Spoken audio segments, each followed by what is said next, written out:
अगर हम छत्रपति शिवाजी की बात करें तो छत्रपति शिवाजी की समाधि स्थल की खोज करने वाले महात्मा ज्योतिबा फुले थे। रायगढ़ का किला जो कि महाराष्ट्र में पड़ता है, उस किले पर जाके महाराज छत्रपति शिवाजी की समाधि स्थल को खोजा और उस समाधि स्थल की साफ सफाई की और उसका थोड़ा सा जो है निर्माण कार्य जीर्णोद्धार करवाया। इनका मानना यह था कि प्रकृति ने या जो ईश्वर जो परमात्मा है, उन्होंने अगर स्त्री और पुरुष को दोनों को समान बनाया है तो हमारे समाज के द्वारा बनाए हुए एक ढांचे में स्त्री और पुरुष के बीच में भेदभाव क्यों किया जाता है। तो उस ढांचे का इन्होंने विरोध किया और उस विरोध के चलते इन्होंने महिलाओं को बराबरी का हक, अधिकार, शिक्षा, सारी चीजें देने का एक प्रयास किया। निर्धन तथा निर्बल वर्ग को, जिनको कहें कमजोर और जिनका कोई एक सहारा ना था उस समय ये उनका सहारा बनकर आए और ज्योतिबा फुले जी ने सत्यशोधक समाज की स्थापना की 1873 में स्थापित किया इस सत्यशोधक समाज को। और उनकी समाज सेवा को देखकर 1888 में मुंबई की एक विशाल सभा में उन्हें महात्मा की उपाधि दी गई। नमस्कार साथियों, आप सब देख रहे हैं डिजिटल ग्वालियर न्यूज़। आज हम बात करेंगे एक ऐसी शख्सियत के बारे में जिन्होंने 19वीं शताब्दी में शिक्षा के क्षेत्र में, सामाजिक सुधार के क्षेत्र में और कई कुरीतियों के खिलाफ एक बुलंद आवाज़ बनकर खड़े हुए। जी हाँ, आपने मेरे पीछे देख ही लिया होगा, महामहिम महात्मा ज्योतिबा फुले, जिन्होंने 19वीं सदी में शिक्षा का जो अलग जगाई, शिक्षा के क्षेत्र में एक जो मसाल लेकर खड़े हुए महात्मा ज्योतिबा गोविंदराव फुले एक भारतीय समाज सुधारक, समाज प्रबोधक, विचारक, समाज सेवी, लेखक, दार्शनिक और क्रांतिकारी कार्यकर्ता थे। इन्हें महात्मा फुले एवं ज्योतिबा फुले के नाम से भी जाना जाता है। सितंबर 1873 में इन्होंने महाराष्ट्र में सत्यशोधक समाज नामक संस्था का गठन किया। महिलाओं व पिछड़े और अछूतों के उत्थान के लिए इन्होंने अनेक कार्य किए। समाज के सभी वर्गों को शिक्षा प्रदान करने के लिए प्रबल समर्थक थे ये, और वे भारतीय समाज में प्रचलित जाति पर आधारित विभाजन, भेदभाव के विरुद्ध सशक्त आवाज बनकर उभरे। और इन्होंने बड़े ही विवाद के साथ में उस समय की समाज में जो कुरीतियां फैली हुई थी उनके खिलाफ बुलंद आवाज उठाई और उसके खिलाफ जो भी गतिविधियां थी वो सब इन्होंने की।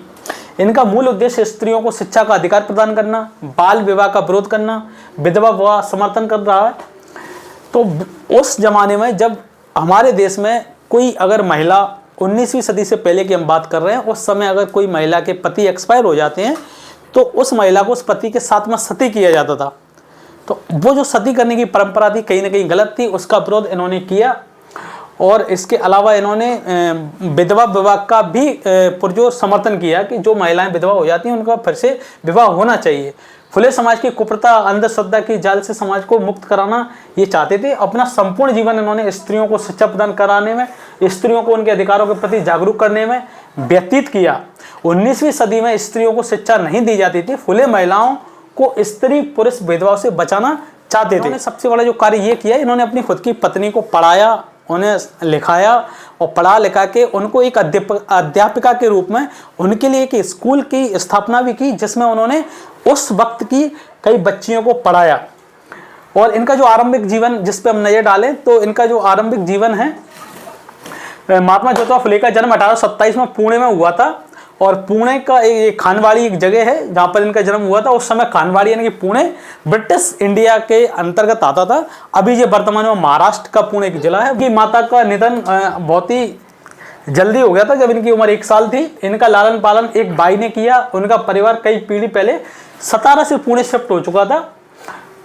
उस समय मराठा यानी कि पेशवाओं का पूरे महाराष्ट्र में रूल चलता था। पेशवाओं के शासनकाल में इनके जो पिताजी थे गोविंदराव, वो फूलों से संबंधित अपना कारोबार किया करते थे, इसीलिए इनका जो सरनेम पड़ा फुले पड़ा।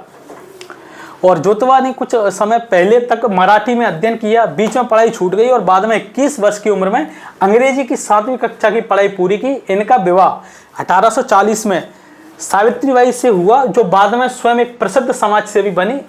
दलित व स्त्री शिक्षा के क्षेत्र में दोनों पति पत्नी ने मिलकर काम किया व एक कर्मठ और समाज सेवी की भावना रखने वाली ये दोनों व्यक्ति बने। तो फुले दंपत्ति जी के बारे में जब हम बात करते हैं तो इन्होंने पूरे महाराष्ट्र में अपने अलग अलग क्षेत्रों को लेकर कार्य किया। ज़्यादातर उन्होंने विधवाओं और महिलाओं के कल्याण के लिए बहुत काम किया है। इसके साथ ही किसानों की हालत सुधारने और उनके कल्याण के लिए भी काफ़ी प्रयास किए। स्त्रियों की दशा सुधारने और उनकी शिक्षा के लिए फुले ने 1848 में एक स्कूल खोला। यह इस काम के लिए देश में पहला विद्यालय था जो लड़कियों को पढ़ाने के लिए अध्यापिका नहीं मिली, तो उन्होंने अपनी खुद की पत्नी को पढ़ाया लिखाया और स्वयं माता सावित्रीबाई फुले को इस योग्य बना दिया कि कुछ लोगों ने इसका आरंभ में विरोध किया कि एक महिला कैसे शिक्षा को बढ़ा सकती है या अध्यापिका बन सकती है।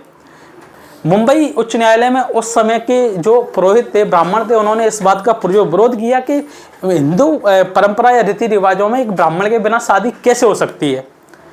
तो इसको चैलेंज मुंबई हाईकोर्ट में किया गया और मुंबई हाईकोर्ट से जो फैसला आया तो मुंबई उच्च न्यायालय ने इस विवाह को भी मान्यता दी और बिना ब्राह्मण और पुरोहितों के वो विवाह जो करवा रहे थे उसको मान्यता मुंबई हाईकोर्ट ने दी। उसके बाद वो बाल विवाह के भी विरोधी थे, विधवा विवाह का उन्होंने समर्थन किया। अपने जीवन काल में उन्होंने कई पुस्तकें भी लिखी जिनका नाम गुलामगिरी, तृतीय रत्न, छत्रपति शिवाजी।